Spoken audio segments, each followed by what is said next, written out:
पिछले क्लास में हम लोग देखे थे इलेक्ट्रॉनिक कॉन्फ़िगरेशन एसपीडीएफ के आधार पर, मतलब सब सेल के आधार पर इलेक्ट्रॉनिक कॉन्फ़िगरेशन का हम लोगों ने बनाना सीखा था। उसको हम लोग कहते थे electronic configuration on the basis of subshell. इसके पहले हम लोग पढ़े थे electronic configuration on the basis of shell, तो सेल वाला भी सीखे और सब सेल के आधार पर। और थर्ड वन में हम लोग देखेंगे कि electronic configuration on the basis of orbital, मतलब वही इलेक्ट्रॉनिक कॉन्फ़िगरेशन को हम लोग ऑर्बिटल के आधार पर बना सकते हैं। तो चलिए एक हेडिंग देखते हैं हम लोग, electronic configuration on the basis of orbital, मतलब हम ऑर्बिटल के आधार पर इलेक्ट्रॉनिक कॉन्फ़िगरेशन लिख सकते हैं। अक्सर आपको इसका रीजनिंग वगैरह बनाने में इलेक्ट्रॉन का डिस्ट्रीब्यूशन बताना होता है और उसमें इस इलेक्ट्रॉनिक कॉन्फ़िगरेशन का जरूरत पड़ेगा। सामान्यतः आप ऑर्बिटल के आधार पर 10th में आपको पढ़ना नहीं था, इसको हम लोग देखें। और इसको बनाने के लिए हम एक बात आपको बताए थे कि सबसेल टोटल कितने प्रकार का था, तो 4 प्रकार का। फिर से एक बार हम आपको याद करा देते हैं कि सबसेल उप कक्षा 4 प्रकार का था, एस, पी, डी और एफ।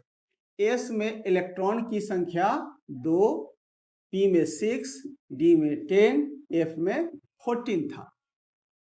और इसके आधार पर हम लोग देखे थे ऑर्बिटल इसमें कितना होगा, तो एस में ऑर्बिटल होगा 1, मतलब 2 इलेक्ट्रॉन के लिए 1 ऑर्बिटल। इस बात को देखिए तो आपको कॉन्फ़िगरेशन लिखा जाएगा आसानी से। अब इसमें 6 इलेक्ट्रॉन है तो कितना ऑर्बिटल होगा, 3 ऑर्बिटल होगा। क्योंकि एक ऑर्बिटल में ये एक बॉक्स को हम लोग ऑर्बिटल से सूचित करते हैं। एक बॉक्स जो होगा यह ऑर्बिटल कहलाएगा। ये एटॉमिक स्ट्रक्चर में आपको काफी डिटेल में इसके बारे में पढ़ना है। ये चैप्टर, इसके बाद वाला चैप्टर हम लोग जो पढ़ेंगे एटॉमिक स्ट्रक्चर, उसमें इस सब का स्ट्रक्चर आपको पता करना है। ये आया कहाँ से, इसमें 2 इलेक्ट्रॉन ही क्यों होता है, 3 क्यों नहीं, सभी का उत्तर उसमें आपको जब हम लोग क्वांटम संख्या पढ़ेंगे उसमें ये पता चल जाएगा। डी में कितना होगा, 10। डी में ऑर्बिटल की इलेक्ट्रॉन की संख्या 10 और ऑर्बिटल हो जाएगा 5। एफ में इलेक्ट्रॉन की संख्या 14 और ऑर्बिटल हो जाएगा 7। 1 2 3 4 5 6 7, 7 ऑर्बिटल हो गया। बस इसी के आधार पर हम लोग इलेक्ट्रॉनिक कॉन्फ़िगरेशन लिख लेंगे आसानी से। तो फिर से एक बार देख लीजिए, एस में ऑर्बिटल 1 और इलेक्ट्रॉन 2, और दोनों इलेक्ट्रॉन जो भरेगा, एक क्लॉकवाइज और दूसरा एंटी क्लॉकवाइज। एक क्लॉकवाइज याद है, इसको कहेंगे क्लॉकवाइज और इसको एंटी क्लॉकवाइज। और एक रूल और यहां पर कि इलेक्ट्रॉन पहले हर घर में भर जाएगा क्लॉकवाइज और तब उसके बाद भरेगा एंटी क्लॉकवाइज। तो यहाँ 6 इलेक्ट्रॉन है तो 1 2 3 4 5 6। अगर पी में एक ही इलेक्ट्रॉन रहता तो एक ही भरता, 2 तो 2, 6 अगर रहेगा तो 6 भर देंगे। डी में 10 इलेक्ट्रॉन और 5 ऑर्बिटल, और एफ में 14 इलेक्ट्रॉन 7 ऑर्बिटल। तो ये ऑर्बिटल, इसको हम लोग क्या कहें, ऑर्बिटल। और यही ऑर्बिटल के आधार पर आपको इलेक्ट्रॉनिक कॉन्फ़िगरेशन लिखना है। अब आप नंबर 1 से हम लोग स्टार्ट करें। नंबर 1 में था हाइड्रोजन। तो हाइड्रोजन का इलेक्ट्रॉनिक कॉन्फ़िगरेशन हम लोगों ने इसके पहले वाला क्लास में सीखा था, 1s1, क्योंकि हाइड्रोजन में इलेक्ट्रॉन की संख्या 1 होती है। तो ये इलेक्ट्रॉनिक कॉन्फ़िगरेशन था आपका सब सेल के आधार पर। अब ऑर्बिटल के आधार पर लिखना होगा तो इसी को क्या लिखिएगा, देखना एकदम बिल्कुल सिंपल है, 1 2 समझ जाने पर पूरा लिखा जाएगा। 1 के बदला 1 लिख दिए, और एस के लिए ऑर्बिटल कितना बना है, 1, तो यहां एक बॉक्स बना दिए। और इसमें इलेक्ट्रॉन की संख्या कितना है, 1, तो यहां भर दिए 1। यही हो गया आपका हाइड्रोजन का ऑर्बिटल कॉन्फ़िगरेशन। Number 2 helium. तो हीलियम का हम लोगों ने लिखा था 1s2। अब बोलिए, देखिए 1 s के लिए एक बॉक्स और 2 इलेक्ट्रॉन है तो एक क्लॉकवाइज और दूसरा एंटी क्लॉकवाइज। एक क्लॉकवाइज, ये एंटी क्लॉकवाइज। तो ये भी इलेक्ट्रॉनिक कन्फिग्रेशन और ये भी इलेक्ट्रॉनिक कन्फिग्रेशन, लेकिन ये हुआ सब सेल के आधार पर और ये हो गया ऑर्बिटल के आधार पर। तो अक्सर इस इलेक्ट्रॉनिक कन्फिग्रेशन को आपको जरूरत पड़ते रहेगा। तो अब आप आसानी से बना सकते हैं 3 लिथियम 1s2 2s1। हम आपकी सुविधा के लिए ये लिख रहे हैं, आप इसको बिना लिखे हुए भी आप बना सकते थे। तो 1 के बदला तो 1 लिखेंगे, s के लिए एक ऑर्बिटल बना दिए, इसमें 2 इलेक्ट्रॉन है तो एक क्लॉकवाइज एक एंटी क्लॉकवाइज, 2 यहाँ 2 से ले लिए और s के लिए फिर एक बॉक्स और इसमें इलेक्ट्रॉन की संख्या 1। यह हो गया आपका लिथियम का इलेक्ट्रॉनिक कॉन्फ़िगरेशन। तो अब आगे वाला भी बिल्कुल आसानी से बनते चला जाएगा। जैसे 4, तो 4 में क्या हो जाएगा, बेरिलियम 1s2 2s2।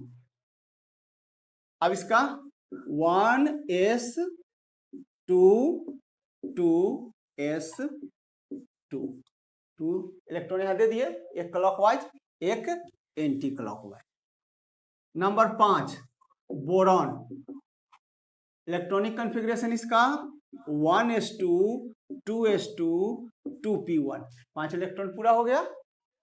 अब बताइए इसमें फिर हम क्या करेंगे, वही पुरानी बात, 1 के बदला 1 लिखे, s के बदला एक बॉक्स, इसमें 2 इलेक्ट्रॉन, फिर 2 s के बदला एक बॉक्स, इसमें इलेक्ट्रॉन की संख्या 2। अब यहां पर देखिए 2p1, इसमें इलेक्ट्रॉन एक ही है लेकिन p में बॉक्स कितना है, 3, मतलब ऑर्बिटल कितना है, 3। तो ऑर्बिटल जितना है उतना बनेगा ही, भले ही आदमी एक हो 2 हो, लेकिन घर जिसका रहता है तो वो तो घर रहेगा ही, उसमें आदमी बढ़ सकता है घट सकता है। तो ठीक उसी तरह p में ऑर्बिटल कितना है, 3 है। तो 2 ये लिखे 2 इसके बदला, और इस p के बदला लिखे ये ऑर्बिटल, और इसमें कई ऑर्बिटल बनेगा, p में 3 गो ऑर्बिटल बन गया। अब इसमें इलेक्ट्रॉन कितना है, तो 1 भर दिए, ये दोनों खाली रहेगा, खाली है उससे कोई मतलब नहीं है, लेकिन इसमें p के पास 3 बॉक्स है और जिसमें इलेक्ट्रॉन की संख्या 1 है। Number 6 carbon 1s2 2s2 2p6 sorry 2p2। तो 1s2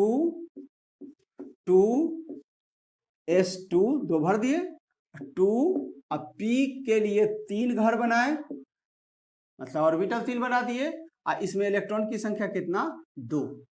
तो एक एक करके भरते चला जाएगा, और जब भर जाएगा तब एंटी क्लॉक भरेगा। इसको हम लोग कहते हैं हुंड्स रूल। ये जो अभी हम लोग बना रहे हैं हुंड के नियम के अनुसार। तो कहिए कि अभी तो हम तो जाने नहीं, ये आप रूल पढ़िएगा, इसके बाद वाला चैप्टर जो है एटॉमिक स्ट्रक्चर में ये सब, लेकिन इलेक्ट्रॉनिक कन्फिग्रेशन लिखने आ जाएगा तो सब टॉपिक अपने आप आसानी से समझने में आ जाता है। तो 2p2 हो गया। अब 7 nitrogen 1s2 2s2 2p3 1s2 2s2 2 और p के लिए हम लोगों ने कितना बॉक्स बनाया, 3, और इसमें इलेक्ट्रॉन की संख्या 3 हो गया, तो 2p3। नाइट्रोजन के बाद oxygen number 8 oxygen 1s2 2s2 2p4। इसको जरा ध्यान से देख लीजिएगा, 1s2 2s2 s के लिए एक घर, यहां भी s के लिए एक घर, अब p के लिए कितना लिखे, 2, p के लिए बना दिए 3 बॉक्स, और इसमें इलेक्ट्रॉन की संख्या 4 है। तो इलेक्ट्रॉन की संख्या जब 4 है तो पहले भरेंगे एक एक करके, तो 1 2 3 और ये भर दिए 4, तो 2p4 हो गया। 9 में fluorine 1s2 2s2 2p5, 1s2 2s2 2p, p के लिए 3 घर बना दिए और इसमें इलेक्ट्रॉन की संख्या 5, तो 1 2 3 पहले एक एक करके भर दिए, उसके 4 और तब 5। तो ये हो गया ऑर्बिटल कॉन्फ़िगरेशन। 10 में neon 1s2 2s2 2p6, 1s2 2s2 2p6, 6 भर गया। अब 10 के बाद यहाँ पर 11 नंबर में कौन होगा? सोडियम। तो 1s2 2s2 2p6 3s1, तो 1s के बदला एक बॉक्स 2 इलेक्ट्रॉन, 2s2 2p6 और 3 और s के लिए एक बॉक्स है, इसमें एक इलेक्ट्रॉन हो। ये हो गया 3s1 सोडियम का। ये सब आप इलेक्ट्रॉनिक कॉन्फ़िगरेशन पहले से बनाए हुए हैं और इसी का ऑर्बिटल कॉन्फ़िगरेशन लिख देना है। तो आप चाहें तो आगे तक भी बना सकते हैं, खुद भी बना सकते हैं, 1 से 30 तक बनाते चलिए, हम बनाते हैं, मिला भी लीजिएगा।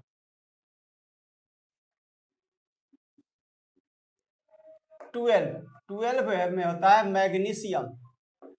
मैग्नीशियम का 12, 1s2 2s2 2p6 3s2, इसी के सामने बना देते हैं 1s2, इसके बदला हो गया 2s2 2p6, तो इसमें 6 इलेक्ट्रॉन आ गया। अब बचा क्या चीज? 3s2। ये मैग्नीशियम का इलेक्ट्रॉनिक कॉन्फ़िगरेशन। नेक्स्ट हम लोग देखें 13 aluminium 1s2 2s2 2p6 3s2 3p1, ये आप चेक कर सकते हैं, कल हम लोग पढ़े थे ये इलेक्ट्रॉनिक कॉन्फ़िगरेशन। अब इसी को ऑर्बिटल में कन्वर्ट कर दो, s वाला को s के अनुसार, p वाला को p के अनुसार, तो 1s2 2s2 2p6, p के लिए 3 घर बना दिए और 3s2 3p1, तो p के लिए घर बनाएंगे 3, लेकिन इलेक्ट्रॉन इसमें एक ही है। 14 silicon 1s2 2s2 2p6 3s2 3p2, फिर इसी का कॉन्फ़िगरेशन बना दीजिए 1s2 2s2 2p6 3s2 3p2, तो इसमें 2 इलेक्ट्रॉन आ गया। एक एक बढ़ते जा रहा है। 15 phosphorus 1s2 2s2 2p6 3s2 3p3,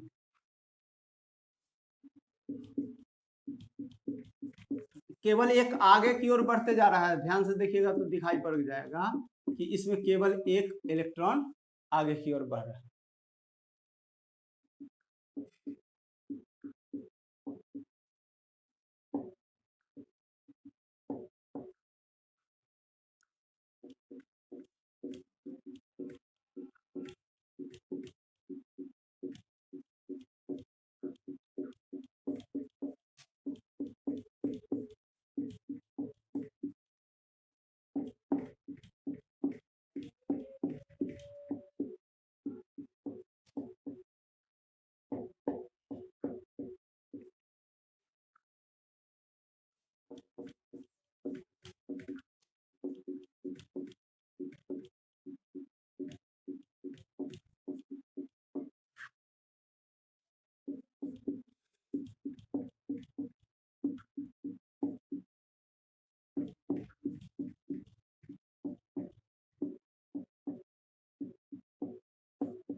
चलिए एक एक करके देखते जाइए या खुद भी बनाते चलिए, खुद भी आप बनाएंगे तो बन जाएगा।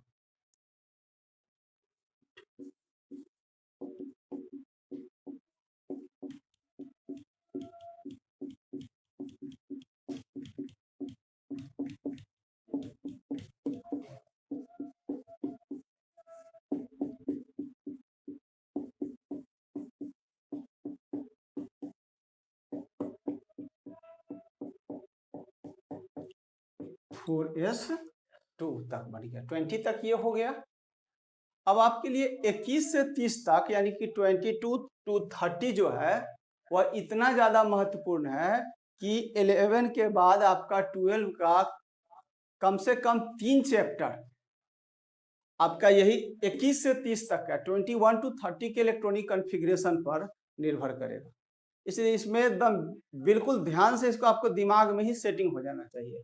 21 to 30 3 चैप्टर का पूरा रीजनिंग से लेकर समझने में, और कोई भी टॉपिक आपको ये बिना इलेक्ट्रॉनिक कॉन्फ़िगरेशन, ये ऑर्बिटल कॉन्फ़िगरेशन 21 to 30 के बिना संभव नहीं होगा। इसलिए इसको जरा ध्यान से देखिएगा। 20 हो गया।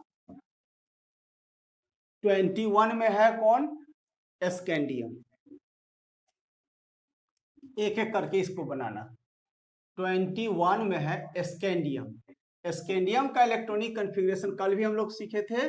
2s2 2p6 3s2 3p6 4s2 3d1, ये था इलेक्ट्रॉनिक कॉन्फ़िगरेशन। अब इसके ऑर्बिटल में कन्वर्ट कर देना है, तो s में एक बॉक्स बनेगा, p में 3 बॉक्स और d में 5 बॉक्स। तो चलिए देखिए इसको। 1s2 2s2 2p6 1 2 3 4 5 6, इसका काम हो गया। 3s2 इसका हो गया काम। 3p6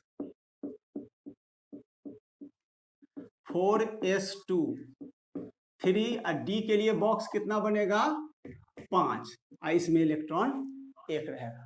तो जिसको दिमाग ये सेट है कि s में ऑर्बिटल कितना? 1, p में 3 और d में 5, d में 5। तो देखो, तो s के लिए 1, s के लिए 1, p के लिए 3, s के लिए 1, p के लिए 3, s के लिए 1 और d के लिए 5 बना दिया ऑर्बिटल, और उसमें इलेक्ट्रॉन को भर देना है। तो ये हो गया स्कैंडियम का इलेक्ट्रॉनिक कॉन्फ़िगरेशन। अब इसके आगे बढ़े हम लोग। स्कैंडियम के बाद टाइटेनियम 22। टाइटेनियम पहले इलेक्ट्रॉनिक कॉन्फ़िगरेशन इसको लिख लें, आपके पास भी लिखा हुआ होगा, आप बनाए भी थे कल। 1s2 2s2 2p6 3s2 3p6 4s2 3d2 3d2। अब इसी को ऑर्बिटल में कन्वर्ट कर देना है, कोई बाहरी बात नहीं है।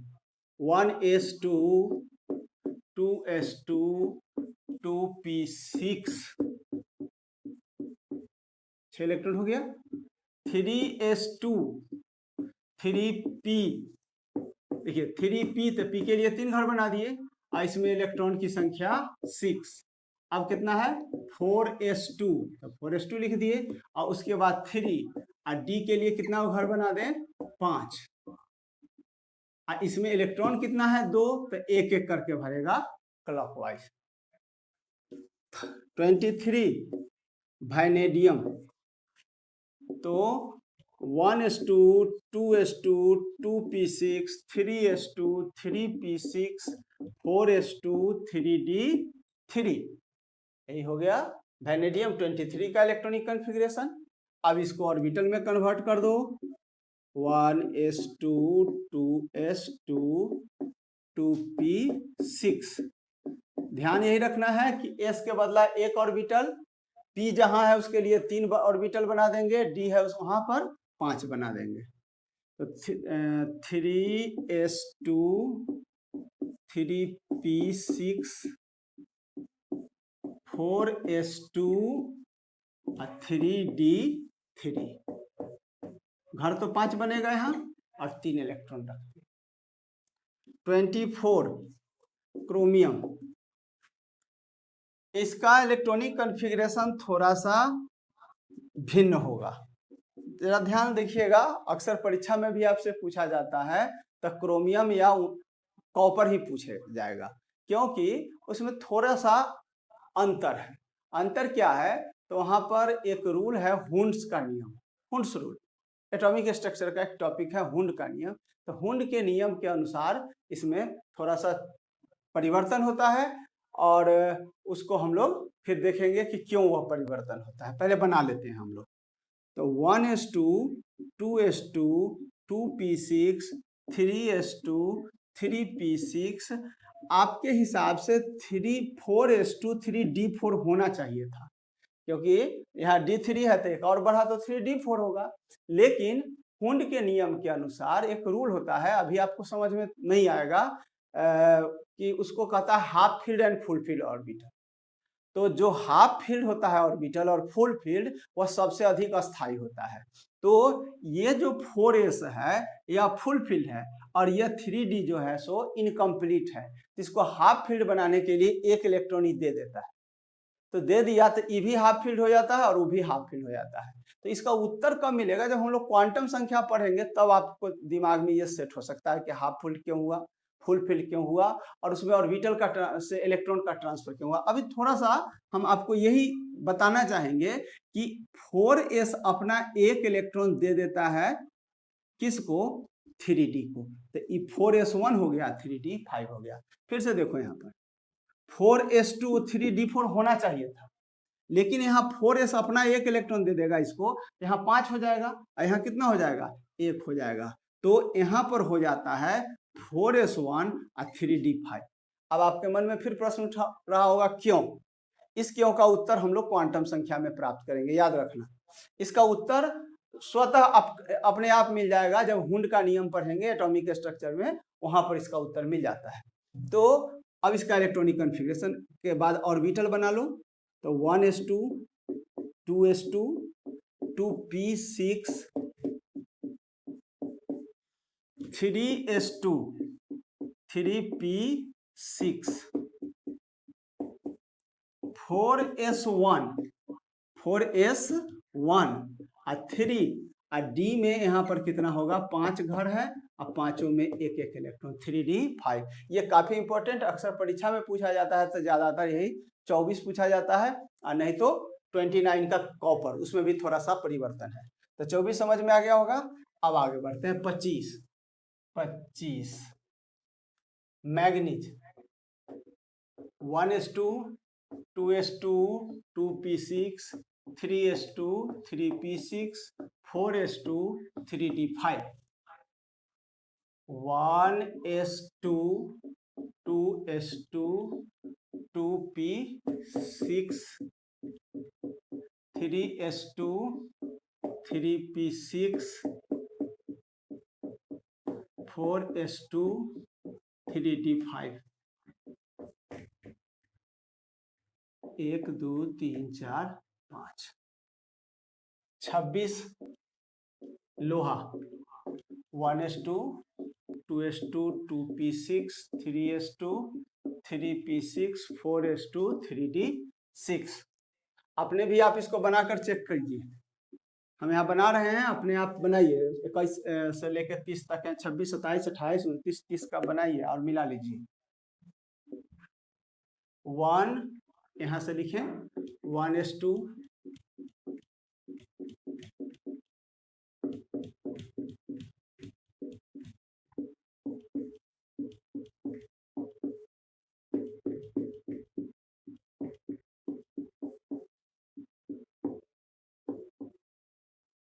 3d6 है, तो पहले एक एक करके 5 इलेक्ट्रॉन भर गया।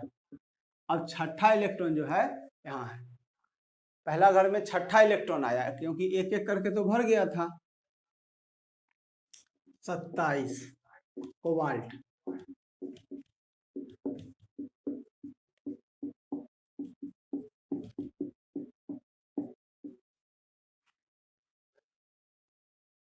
7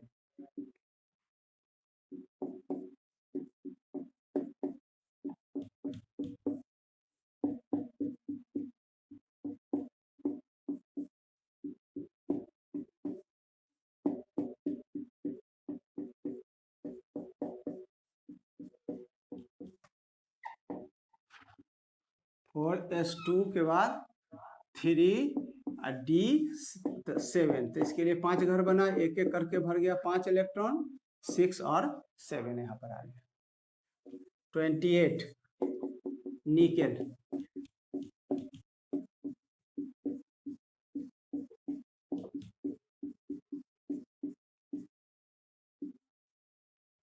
(3d8)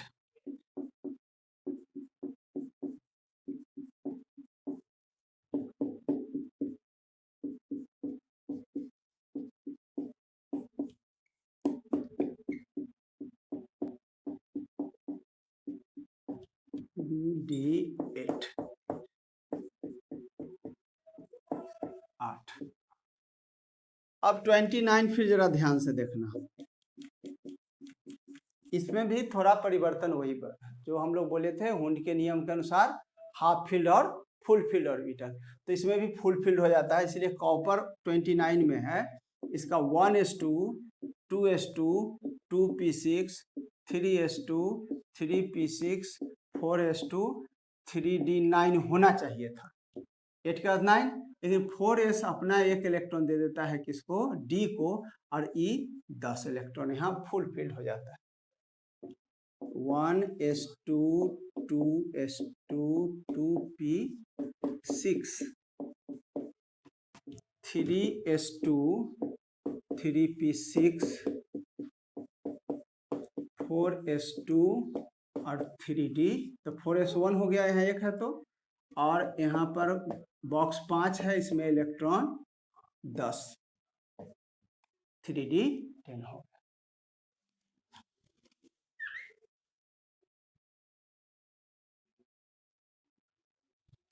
ट्वेंटी 29 हो गया। अब लास्ट 30 हम लोग देख लें, तो 30 में होता है zinc, 1s2 2s2 2p6 3s2 3p6 4s2 3d10, इसका हो जाएगा 1s2 2s2 2p6, सब में ही एक बात है, 3s2 3p6 4s2 3d10, 3d10 D के लिए 5 घर, इसमें 3 4 5 6 7 8 9 10 इलेक्ट्रॉन भर गया, तो ये था जस्ता अर्थात जिंक का इलेक्ट्रॉनिक कॉन्फ़िगरेशन। इसके आगे भी हम लोग लिख सकते हैं, लेकिन अभी हम लोग 30 तक ही पढ़ रहे हैं, क्यों, क्योंकि आपका सिलेबस के अनुसार 30 तक का ही सब जगह पर जिक्र है, लेकिन आप एक चैप्टर पढ़ेंगे पीरियोडिक टेबल, तो उसमें कौन तत्व का क्या एटॉमिक नंबर होगा वो सब आपको खुद निकालने आ जाएगा, तो पीरियोडिक टेबल में टोटल पढ़ना है, लेकिन ऐसे सिलेबस के अनुसार आपको 30 तक के ही एलिमेंट का उपयोग 11th और 12th में देखना है। और जब हम लोग रूल के अनुसार पढ़ेंगे, हुंड्स रूल, ऑफ बाउ प्रिंसिपल, पॉली एक्सक्लूजन प्रिंसिपल, तो 30 या 130 का भी इलेक्ट्रॉनिक कॉन्फ़िगरेशन आपको लिखने के लिए कहा जाएगा, तो आप आराम से लिख दीजिएगा, वो रूल सीख लीजिएगा तो आसानी से वो इलेक्ट्रॉनिक कॉन्फ़िगरेशन लिखा जाएगा। तो अब हमारे कहने का मतलब है कि अब आपको 3 तरह से इलेक्ट्रॉनिक कॉन्फ़िगरेशन लिखना है, सेल के आधार पर, ऑर्बिट के आधार पर, सेल या ऑर्बिट के आधार पर, सबसेल के आधार पर, और ऑर्बिटल के आधार पर। अब जैसे कि हम एक उदाहरण लेते हैं, इसको हम मिटा रहे हैं, जैसे हम सोडियम लिए, तो सोडियम का इलेक्ट्रॉनिक कॉन्फ़िगरेशन लिखने के लिए कहे, तो एक लड़का लिखा 281, दूसरा लड़का लिखा 1s2 2s2 2p6 3s1, और तीसरा लड़का लिखा 1s2 2s2 2p6 3s1। अब बताइए तो कौन सही है, एक वाला सही कि दो वाला कि तीन वाला? तीनों सही हो गया, ये तीनों सही है, और एक ही सोडियम का इलेक्ट्रॉनिक कॉन्फ़िगरेशन है, क्योंकि हमने तो ये नहीं कहा कि सेल के आधार पर लिखिए कि सबसेल के आधार पर कि ऑर्बिटल के आधार पर। तो अब आपको अगर हम कहें कि ऑर्बिटल के आधार पर कौन है, तो यह है, सब सेल के आधार पर कौन है, तो ये है, और सेल के आधार पर कौन है, तो ऊपर वाला है। तो ये तीनों इलेक्ट्रॉनिक कॉन्फ़िगरेशन हो गया आपका किसका, सोडियम का। हाँ, फिर आगे बढ़े हम लोग थोड़ा सा कि एक दो और बनाना, अक्सर एकदम जरूरत पड़ेगा, ये सबसे बेसिक चीज इलेक्ट्रॉनिक कॉन्फ़िगरेशन केमिस्ट्री का। अब जैसे कि हम जैसे ही लिखे कि आप हमको लिखकर बताइए किसका, तो क्लोरीन का, तो K11 के आधार पर क्या हो जाएगा 287, कहीं इसका जरूरत पड़ेगा, कहीं सबसेल वाला का जरूरत पड़ेगा 1s2 2s2 2p6 3s2 3p5, और कहीं पर इसका ऑर्बिटल का जरूरत पड़ेगा 1s2 2s2 2p6, देख रहे हो 3s2 और 3p5। अगर ये तुमको लिख 3p5 हम ऐसे लिख रहे हैं 3 4 5, अगर ये आपको इलेक्ट्रॉनिक कॉन्फ़िगरेशन तीनों तरह से लिखने आ गया तो समझना कि केमिस्ट्री की भाषा समझ में आने लगेगा। अगर ये तीनों तरह से नहीं आएगा तो आपको कहीं ना कहीं प्रॉब्लम होते रहेगा। तो इसके बाद हम तीसरा के बाद हम चौथा नंबर सीखेंगे इनर्ट गैस कॉन्फ़िगरेशन, इसी का इनर्ट गैस कॉन्फ़िगरेशन, अक्रिय गैस विन्यास। तो एक हेडिंग बना दो, इनर्ट गैस कॉन्फ़िगरेशन।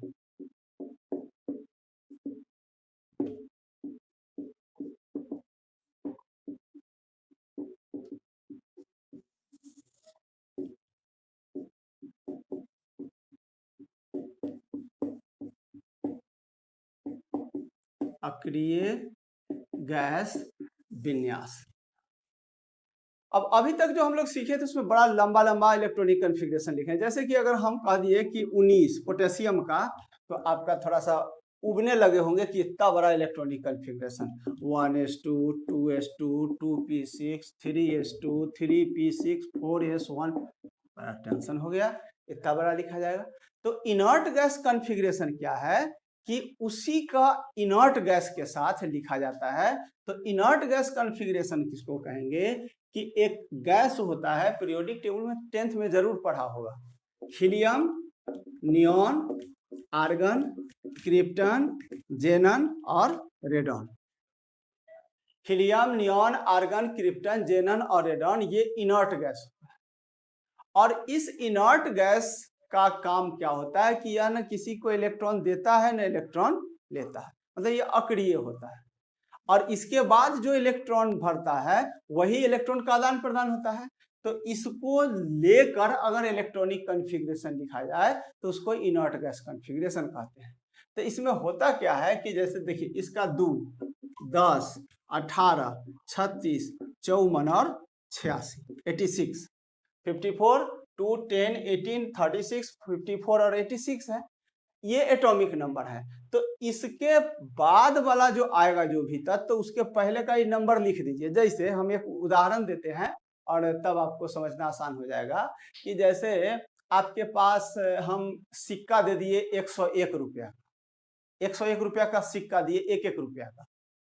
अब आपको कहे कि लेके आओ, तो आपको 101 रुपया का सिक्का लाने में थोड़ा सा वजनगर लगेगा, परेशानी होगी। तो तुम पूछा कि उसको हम नोट में कन्वर्ट कर दें, हमके कर दो। तो सबसे छोटा नोट 101 के लिए जो कम ढोना पड़े, कितना का बनाओगे, 100 का एक नोट बन जाएगा और एगो सिक्का रहेगा, तो उसका भी तो वैल्यू बराबर ही होगा। 100 का एक नोट और 1 रुपया और 101 रुपया का सिक्का, दोनों का वैल्यू बराबर होगा। तो 101 यूनिट ले लिए। तो उसी प्रकार यहाँ पर जो इनर्ट गैस जो होता है, तो देखिए यहाँ से यहाँ तक जोड़िए तो 1s2 2s2 2p6 3s2 3p6 18 हो गया। और 18 में कौन तत्व है, आर्गन। तो आर्गन हम जैसे ही लिख दिए, इसका मतलब हो गया कि 18 तक का इलेक्ट्रॉनिक कॉन्फ़िगरेशन लिखा गया। तो अब बचा कौन, 4s1, आर्गन 4s1। अब ये हो गया किसका इलेक्ट्रॉनिक कॉन्फ़िगरेशन, तो 19 का इलेक्ट्रॉनिक कॉन्फ़िगरेशन यही हो गया।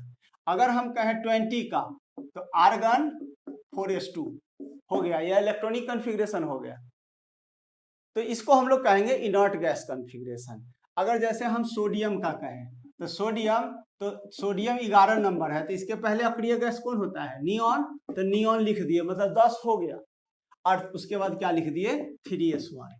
ये आप सोडियम का इलेक्ट्रॉनिक कन्फिग्रेशन हो।